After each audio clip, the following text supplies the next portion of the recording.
帶你3分鐘讀一本書。唔知大家有冇聽過心想事成呢4個字呢？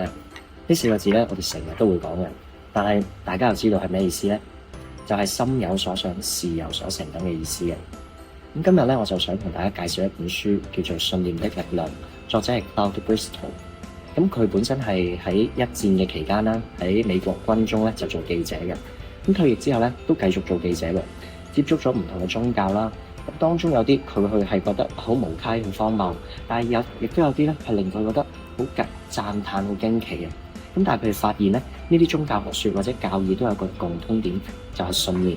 信念係可以完成到一個宗教嘅所有事情嘅。咁其實作者都有講啦，其實我生活上嘅大小嘅事務啦、大小嘅事情，其實都係由信念所創造、信念所組成嘅。所有嘢都係由人類嘅想法啦、概念啦加以創造出嚟嘅。小至我哋嘅坐緊嘅梳化啦，或者係個窗嘅窗簾啦，定係還是大至到飛機、汽車、高樓大廈，全部嘢都係源於一個源頭，就係信念。信念可以令到侏儒變成巨人，亦都可以將巨人變成侏儒。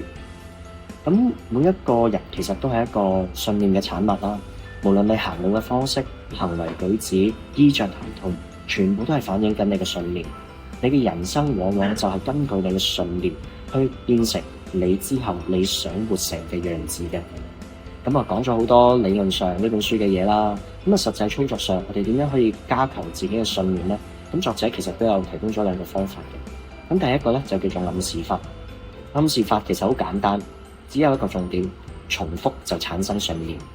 咁當中作者就舉咗一個例子啦，喺2戰時期嘅軸心國德國，佢嘅統治者希特拉。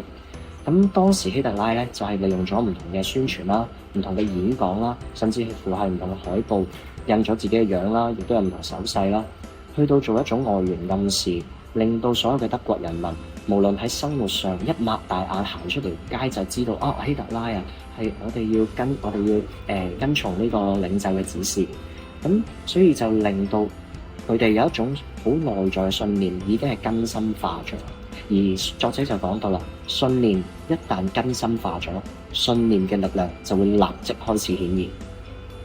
咁而第二樣嘢咧，就係關於心靈圖像呢一個方法，亦都可以加強我哋嘅信念嘅。而呢一個方法咧，就關乎我哋嘅想像力啦。咁啊，作者提咗一個例子啦，就講到有一個嘅業務員，咁佢就好驚有一個生意人，而嗰個生意人咧係佢一個好有潛力嘅客戶嚟嘅。咁但係佢就好驚個客戶，因為其實嗰個客戶嘅外形啊，同埋佢以往嘅經歷咧，都嚇走過好多嘅業務員啦。而呢個業務員咧就覺得好驚，就去揾作者求救。我應該點樣做咧？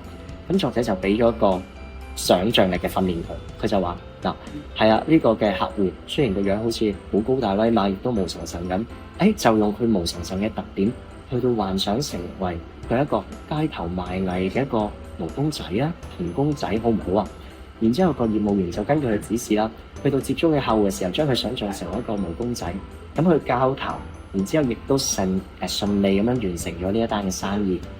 咁其實講咁多關於係信念嘅暗示法定還是心靈圖像，其實我哋都係想有一個總結嘅啫，就係唯有信念可以成就一切。